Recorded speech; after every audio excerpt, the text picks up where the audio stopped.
But who likes math? I need somebody who likes math and got a calculator. Who has a calculator? Who's gonna be my data entry person? All right. Well, I'm just gonna have to sit right there since you're up front. Your name is?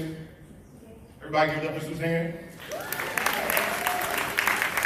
If your business fails for your matrix, you're gonna blame Suzanne, all right? What's the name of your business, Suzanne, and your website? All right, now I'm just playing with you, all right? All right, so who knows how to find an A vector to a B vector? Please raise your hand, because I'm gonna need you for 1 second. I know we got some math majors in here. I don't know how to do it either, but I just put that up there because I thought it would confuse the hell out of y'all, all right? So everybody's like, man, what are you doing, okay? All right, so what we're gonna talk about is categorizing matrix retention. All right? We're gonna break it down into 4 categories: bringing customers back, maximizing revenue, tracking the retention effort, and measuring loyalty. Now I'm gonna go fast through this point, through these PowerPoints, because I'm low on time and I talk too much, all right? But you're gonna get all the information we need. So the first matrix we're going to talk about is bringing back customers.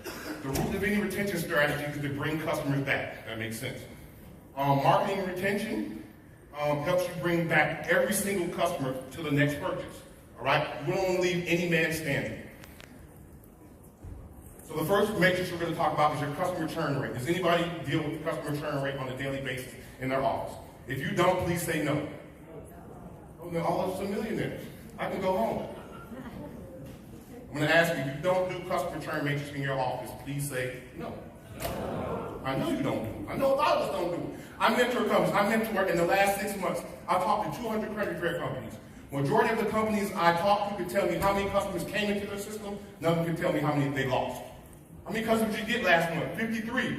How many did you lose? 63. Did you know you are -9 customers?